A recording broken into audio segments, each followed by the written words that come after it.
నిర్మాత దగ్గుపాటి సురేష్, దగ్గుపాటి రామానాయుడు కొడుకు ఏం పాపం చేశాడు అని చెప్పి తనకు వైజాగ్లో తన ల్యాండ్ను క్యాన్సిల్ చేశారు అని చెప్పి ఇదే చంద్రబాబు నాయుడు గట్టిగా నిలదీస్తూ అడుగుతా ఉన్నా. ఏం పాపం చేశారు అని చెప్పి రాజ్ కుమార్ను తన భార్య కృష్ణవేణిని మంగళగిరికి సంబంధించిన వాళ్ళు, రాజ్ కుమార్ అనే వ్యక్తి కమ్మబ్బాయి, కృష్ణవేణి అనే వ్యక్తి కమ్మబ్బాయిని పెళ్లి చేసుకుంది.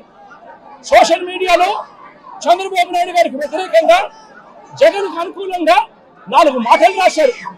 వాళ్ళు చేసిన పని అంతకన్నా ఇంకా ఏమీ లేదు.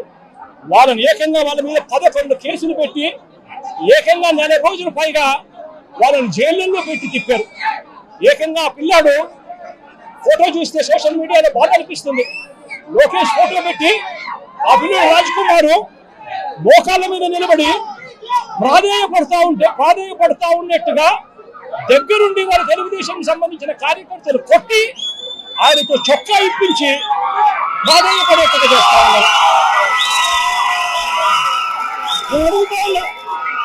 ఏం పాపం చేశారని చెప్పి మరో సోషల్ మీడియా కార్యకర్త చిన్నపిల్లాడైన ఇంటూరు రవికిరణ్, ఈ ఇంటూరు రవికిరణ్ మీద ఏకంగా రాజమండ్రి పిల్లాడు తాను కమ్మ సామాజిక వర్గానికి చెందిన వ్యక్తి కేవలం చంద్రబాబు నాయుడు గారిని విభేదించినందుకు ఏకంగా 19 తప్పుడు కేసులు పెట్టి నెలలు తరబడి స్టేషన్ల చుట్టూ తిప్పారు. నేను అడుగుతా ఉన్నా, ఏమయ్యా చంద్రబాబు, కమ్మారంటే కేవలం నీకు ఊడిగం చేయడం కోసమే పుట్టారా? నువ్వు, నీకు తోడు ఒక ఈనాడు, ఒక ఆంధ్రజ్యోతి, ఒక TV5, మీరంతా ఒక దొంగల ముఠ. మీరంతా రాష్ట్రాన్ని దోచుకున్నది మీరంతా కూడా పంచుకోవడం, ఇది మీరు చేస్తా ఉన్న పని. మీ పనిలో మీకు చంద్రబాబు నాయుడు గారు అనే వ్యక్తి ముఖ్యమంత్రిగా ఉండడం, మీరు దోచుకునేదానికి మీకు అవసరం. కాబట్టి మీరు దోచుకునేదానికి చంద్రబాబు నాయుడు మీరు కలిసి గజదొంగలుగా దోచుకునే దానికోసం మీ అన్యాయాలను ఏ ఒక్క కమ్మారైనా కూడా ఏలెత్తి చూపిస్తే చాలు అనగదొక్కడానికి ఏమాత్రం కూడా వెనకాడని నీ నైజం చూస్తా ఉంటే అసలు నువ్వు మనిషివేనా చంద్రబాబు నాయుడు గారు అని చెప్పి చంద్రబాబు నాయుడు గారిని గట్టిగా నిలదీస్తూ ప్రశ్నిస్తా ఉన్నా. చంద్రబాబు నాయుడు గారిని వెనకేసుకొస్తూ ట్రోలింగ్ చేస్తూ చంద్రబాబు నాయుడు గారికి ఎవరైనా కూడా వ్యతిరేకిస్తే వాళ్ళు కమ్మ సామాజిక వర్గంలో తప్పు పుట్టారన్నట్టుగా వాళ్ళ మీద కక్ష కట్టి ట్రోలింగ్ చేస్తూ ఇదే ఈనాడు, ఇదే ఆంధ్రజ్యోతి, ఇదే TV5, ఇదే తెలుగుదేశం పార్టీకి సంబంధించిన సోషల్ మీడియా వీళ్ళు ప్రవర్తిస్తూ ఉన్న తీరు రాక్షసుల కన్నా అన్యాయమైన తీరు కాదా అని అడుగుతా ఉన్నా. నేను ఒకటే చెప్తా ఉన్నా, ఈరోజు రాష్ట్రంలో రెడ్ బుక్ రాజ్యాంగం జరుగుతూ ఉంది. రేపు సుదీర్ఘంగా 11 గంటలకు మళ్ళీ ఒక ప్రెస్ మీట్ పెడితే రాష్ట్రంలో ఇవాళ జరుగుతా ఉన్న కరెంట్ అఫైర్స్ మీద ఇంకా సుదీర్ఘంగా కూడా చంద్రబాబు నాయుడు గారు చేస్తా ఉన్న అన్యాయాల మీద రాష్ట్ర ప్రజలందరికీ కూడా కరెంట్ అఫైర్స్ మీద మళ్ళీ వివరించడం కూడా జరుగుతుంది. అయితే ఒకటే ఒక మాట చెప్తా ఉన్నా, చంద్రబాబు నాయుడు గారికి చెప్తా ఉన్నా, చంద్రబాబు నాయుడు గారికి ఒత్తాసు పలుకుతా ఉన్నా పోలీస్ డిపార్ట్మెంట్ లో ఉన్న కొందరు అందరూ కాదు, కొందరు పోలీస్ డిపార్ట్మెంట్ లో ఉన్న కొందరు పోలీస్ అధికారులకు కూడా ఈ సందర్భంగా తెలియజేస్తా ఉన్నాం, ఎల్లకాలం చంద్రబాబు నాయుడు గారు అధికారంలో ఉండరు. చూస్తూ 1 సంవత్సరం అయిపోయింది. మరో 3-4 ఏళ్లలో మా ప్రభుత్వం వస్తుంది. మా ప్రభుత్వం వచ్చిన తర్వాత ఒక్కొక్కరికి సినిమా చూపిస్తామని చెప్పి మాత్రం ఖచ్చితంగా చెప్తా ఉన్నాను. ఎందుకంటే అన్నకు చేసిన అన్యాయం, అన్న లాంటి వాళ్ళకు చేసిన అన్యాయం ఈరోజు రాష్ట్రంలో ప్రతి గ్రామంలోనూ కనిపిస్తా ఉంది.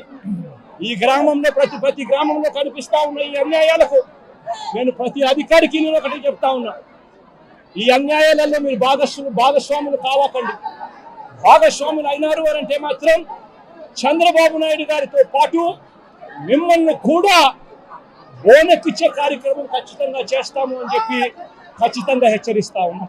ఈ రోజున మాట్లాడితే గత పాలకులు మళ్ళీ రౌడిజం చేయడానికో గుండాగర్దీ చేయడానికో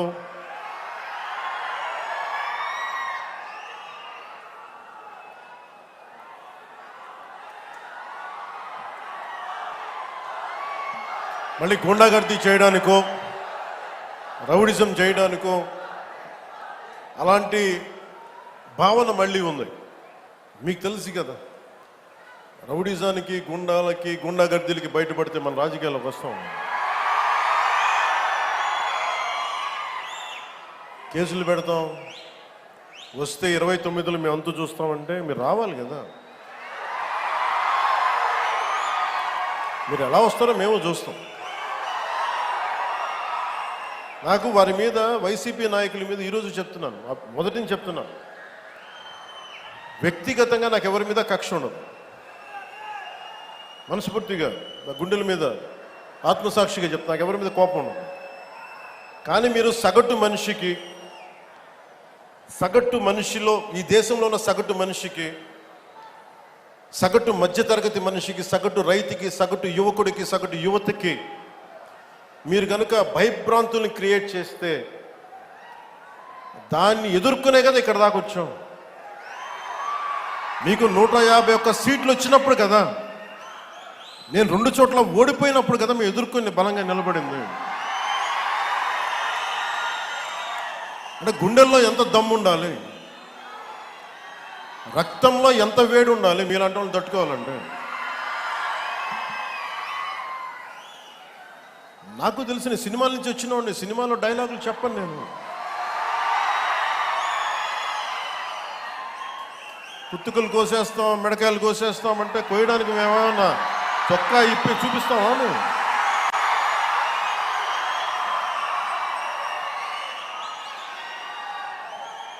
నేను సినిమాలో డైలాగులు చెప్పడానికి కూడా ఇబ్బంది పడతాను. సింహం గడ్డం గీసుకుంది, మేము గడ్డం గీసుకోలేదు. ఈ సరదాగా ఉంటాయి, మిమ్మల్ని చీరప్ చేయడానికో సరదాగా చేయడానికి. నిజంగా గడ్డం గీసుకుంటే దరిద్రంగా ఉంటుంది. చూడండి, ఆలోచించండి, స్నానం చేయకుండా, మట్టి కొట్టుకుంటా. అంటే ఇవన్నీ ఏంటంటే సినిమాల్లో చెప్పిన డైలాగులు. అవి ఎందుకు చెప్తున్నానంటే సందర్భానుసారంగా చెప్తున్నాను. ఖచ్చితంగా మీరు అద్భుతమైన పాలన చేసి కనుక ఉండుంటే మీరు 11 సీట్లకు వచ్చేవాళ్ళు కాదు. మీరు అంటే ఇది రెలవెంట్ కాబట్టి చెప్తున్నా. ఇది కక్ష తీర్చుకునే ప్రభుత్వం కాదు. ఇది తప్పులు చేస్తే శిక్షించే ప్రభుత్వం ఇది. అలాంటిది అంటే ఇది ఎందుకు చెప్తున్నానంటే మీకు వినండి, మళ్ళీ అరవండి. మీ ఉత్సాహాన్ని కాదనలేదు, మీరు వినండి.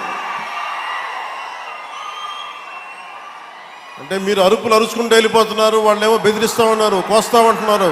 మళ్ళీ మీ ఎర్ర జెండా శక్తి తెలియదు వాళ్ళకి.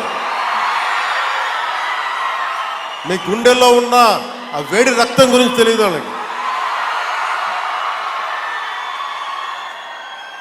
అంటే కడుపు కాలి ఉన్నవాడికి కష్టపడి పనిచేద్దాం అనుకున్నా మళ్ళీ తిరిగి కోపం తెప్పించుకోండి. పని చేసుకుని తల ఉంచుకొని పని చేసుకుంటూ వెళ్ళిపోతున్నాం. నిజంగా 11 సీట్లు వచ్చిన ఆ పార్టీగా మేము గౌరవిస్తున్నాం. ఈ ప్రభుత్వం గౌరవ ముఖ్యమంత్రి శ్రీ నారా చంద్రబాబు నాయుడు గారి నాయకత్వంలో ఉన్న ఎన్డీఏ కూటమి నడుపుతున్న ఈ ప్రభుత్వంలో తప్పులుంటే ఖచ్చితంగా చెప్పండి. ఖచ్చితంగా చెప్తే మేము సరిదిద్దుకుంటాం, లేదా వివరణ ఇస్తాం. అంతేగాని మేము కుత్తుకులు కోసేస్తాం, రంపాలు తెస్తాం, రంపాలు పెట్టి కుత్తుకులు కోస్తామంటే మీకు తెలుసు కదా, అలాంటి వాటికి తాటాకి చప్పుళ్ళకి మేము భయపడం. సో జల్ జీవన్ మిషన్కి 2019 నుంచి 2024కి నరేంద్ర మోదీ గారి ఆధ్వర్యంలో, నాయకత్వంలో ఉన్న కేంద్ర ప్రభుత్వం మన రాష్ట్రానికి 26,000 కోట్ల రూపాయలు శాంక్షన్ చేసింది, మనకి ఖర్చు పెట్టమని. మీరు ఊహించండి ఎంత ఖర్చు పెట్టారో వీళ్ళు.